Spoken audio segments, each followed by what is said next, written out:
sobre os transtornos do sono comuns em pessoas idosas. Aqui alguns tópicos que nós vamos abordar durante a aula.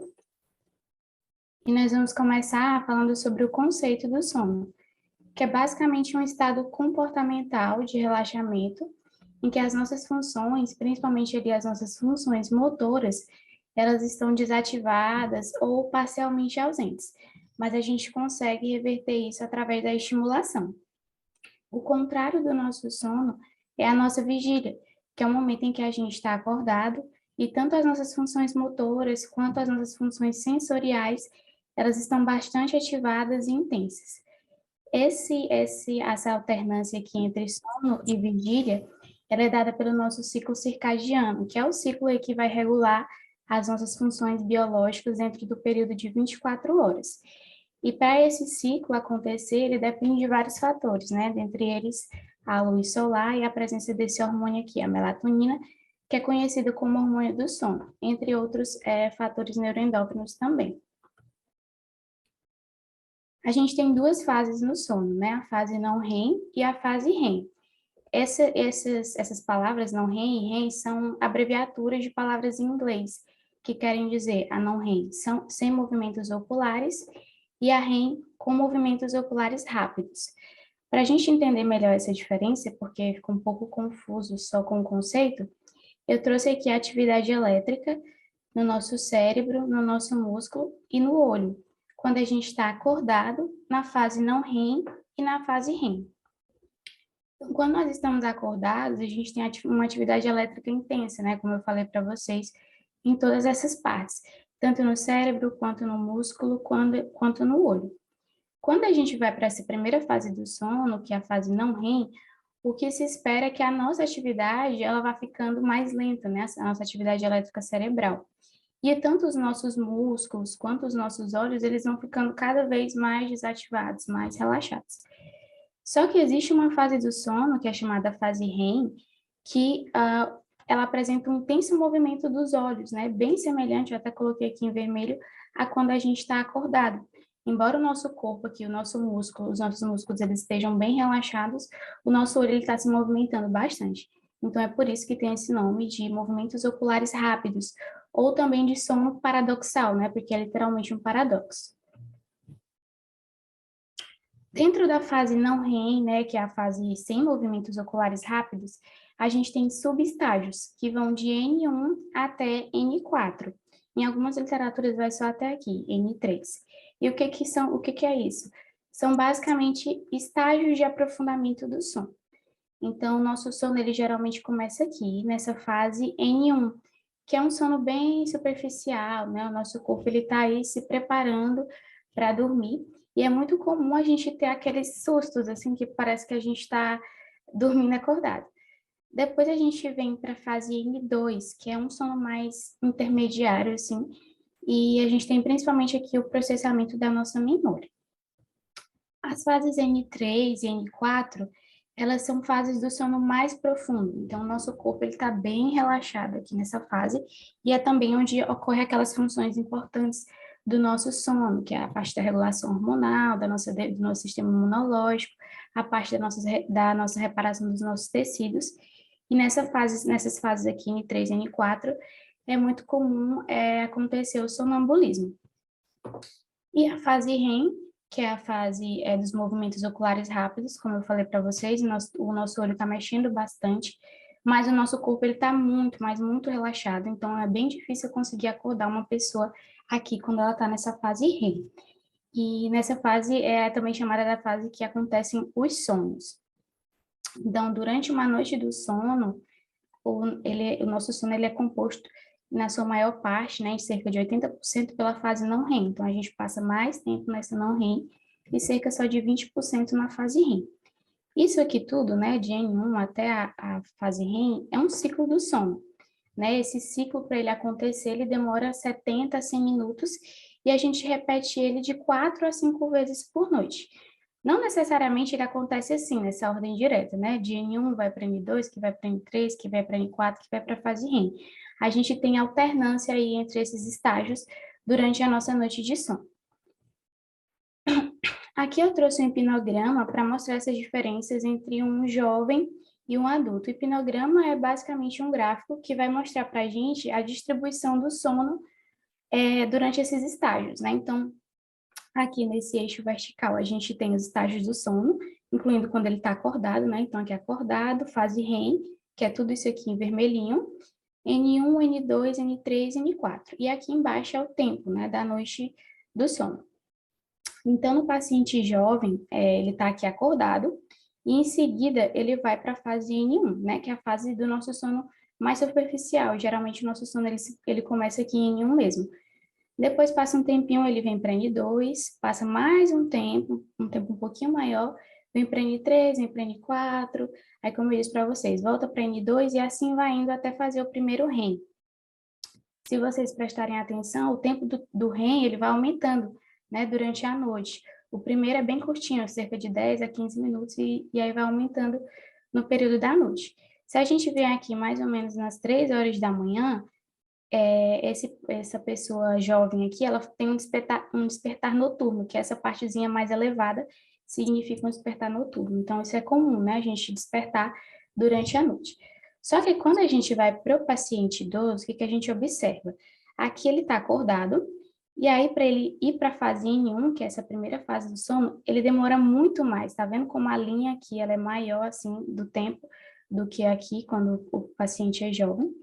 E aí, na hora que ele entra em N1, ele já faz um despertar noturno, depois outro despertar noturno. Aí que ele vem para N2, faz outro despertar, aí que ele vem para o primeiro REM. Então, o que a gente percebe? Que o ciclo do paciente idoso, ele é mais irregular, né? Ele tende a passar mais tempo aqui nessas fases do sono mais superficial, que é N1 e N2, e ele também tem uma maior quantidade de despertares noturnos durante a noite. Então, só para a gente consolidar essas mudanças que a gente tem com o envelhecimento, nós temos uma maior latência do sono. O que é a latência do sono? É o tempo entre a gente deitar e definitivamente dormir. No idoso, esse tempo ele é bem maior. Tem um maior tempo despendido na cama, sem dormir. Tem uma maior dificuldade para reiniciar o sono, principalmente quando eles acordam durante a noite. Tem uma menor duração do sono noturno. Em média, o paciente idoso ele dorme em umas 6 horas. Tem um maior número de despertares, como eu mostrei ali no hipnograma para vocês. E ele desperta mais cedo que o desejado. No próximo slide, eu pedi para algumas pessoas idosas me enviarem áudio sobre como é, né, na verdade, o seu sono. E eu vou mostrar aqui as respostas para vocês. Tenho dificuldade para dormir. Eu me levanto, eu acordo. Então, elas são duas mulheres, uma tem 70 anos e a outra tem 65. Vocês estão ouvindo? Dá para ouvir? Não. Não? Primeiro estava dando, agora não mais. É porque Começou e parou. É que eu pausei aqui, mas eu vou voltar. Eu me levanto, fico de um lado para outro, viro, mas não consigo. Aí, muito tempo, assim, muitas vezes eu já venho amanhecendo quando eu vou dormir. Aí, mas outro dia assim, ruim, porque não durmo direito. Eu me levanto muito e fico de um lado para outro. E aqui a outra de 65. Tenho dificuldade para dormir.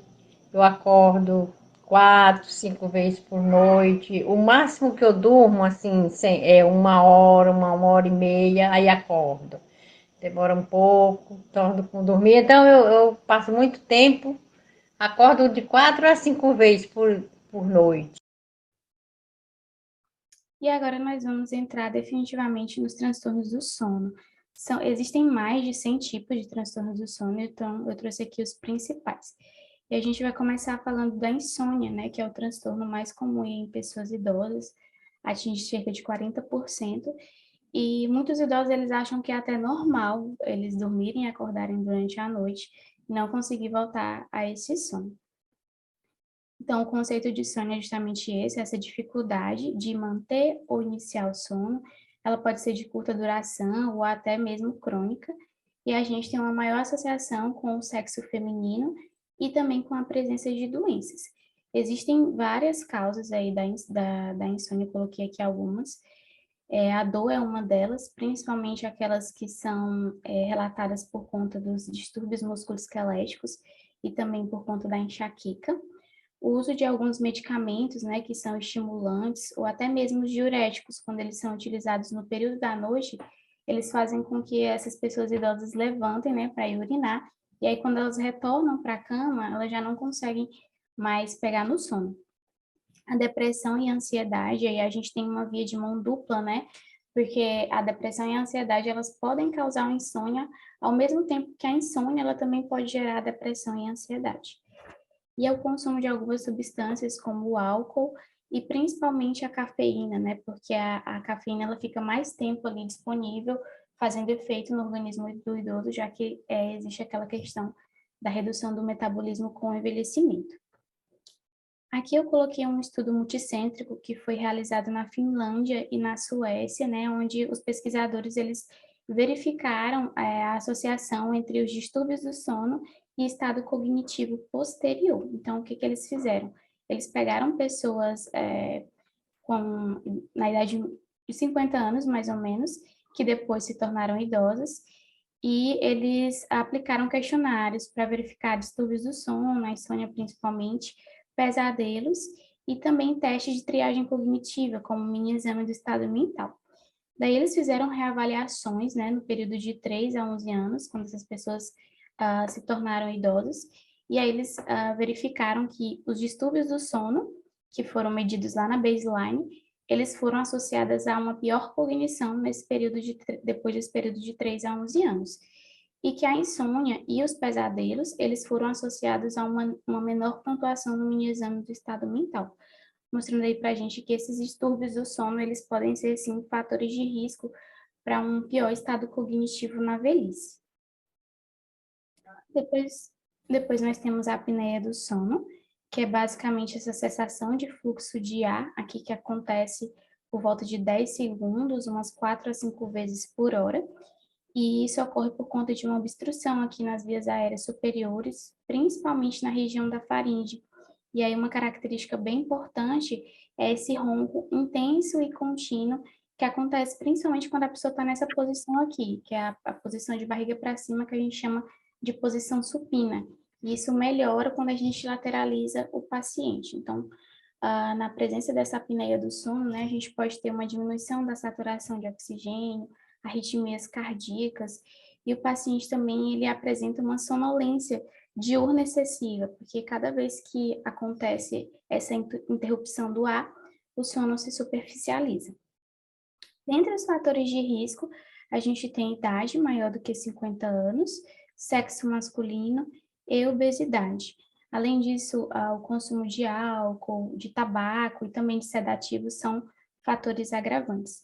Na parte do tratamento, existem equipamentos aí que vão fornecer pressão positiva para impedir essa obstrução, né, que é o CPAP. Dois outros transtornos que são bem parecidos assim na teoria, mas na clínica eles são diferentes, que é os movimentos periódicos das pernas e a síndrome das pernas inquietas. Eu vou começar aqui pela síndrome das pernas inquietas. Nesse transtorno, a pessoa está acordada, e aí ela sente um desconforto aqui na região dos membros inferiores, e ela tem necessidade de movimentar para aliviar esse desconforto. Então, a pessoa está acordada. E esse desconforto, ele piora junto com o ciclo circadiano. Então, ela vai começar a sentir esse desconforto mais no período da tarde, que vai se exacerbando até chegar à noite. Isso impede, ali afeta com que esse paciente ele pegue no sono. Diferentemente, né, da síndrome das pernas inquietas, os movimentos periódicos das pernas são movimentos estereotipados que acontecem com uma determinada regularidade e um tempo, né? Então, são movimentos assim nas pernas que duram de 0,5 a 5 segundos e ocorrem de 20 a 40 segundos, né, nesse intervalo. Só que nesse caso aqui, a pessoa está dormindo, então geralmente não é ela que percebe esses movimentos, é o cônjuge, e aqui a gente detecta através da polissonografia, né? E aqui é mais um exame clínico mesmo para detectar. E como eu falei na apneia do sono, cada vez que a pessoa faz esse movimento na perna, né? Ela superficializa o sono dela. Então, eles também relatam que sentem esse cansaço, essa sonolência diurna, porque justamente não conseguem aprofundar o sono naquelas fases N3 e N4, que são as fases ali de reparação do nosso tecido. Em relação ao manejo não farmacológico desses transtornos, né, geralmente o tratamento deles começa com o manejo não farmacológico e depois se entra ali com as medicações, no caso da insônia, principalmente as classes ali dos hipnóticos. E tem algo interessante que eu vi da insônia, que é a terapia cognitivo-comportamental para insônia, porque esses pacientes, eles geralmente, eles criam, né, sentimentos e emoções negativas em relação ao sono. Então, o terapeuta, ele trabalha em cima dessas emoções. E o manejo não farmacológico, ele se situa no controle dos estímulos, no controle alimentar e no controle ambiental. Então, em relação aos estímulos, estabelecer literalmente rotinas para dormir e acordar, usar a cama apenas para dormir, porque às vezes a gente usa a cama também para descansar, para mexer no celular, então o nosso corpo às vezes não sabe quando que é para dormir, quando que é para descansar. E reduzir o tempo dos cochilos, né? O professor Cataldo até falou no início da aula, e é isso que acontece, né? Os idosos, eles tendem a passar um tempo dormindo durante o dia, e aí quando chega o período da noite, tem que descontar esse sono. Fazer o controle alimentar, principalmente evitar o uso de bebidas estimulantes, principalmente aquelas que são à base de cafeína, como o próprio café, os refrigerantes, chocolates, fazer uma refeição noturna leve e promover a hidratação. E no controle ambiental é proporcionar um ambiente agradável e confortável, né? Com controle de temperatura, controle de ruídos, também diminuir a exposição ali à luz e usar roupas de camas macias. No caso da apneia do sono também, a gente pode utilizar um travesseiro atrás das costas do paciente para que ele evite de ficar na posição barriga para cima, né? Fique mais lateralizado. Essas são as referências e muito obrigada. Muito bom.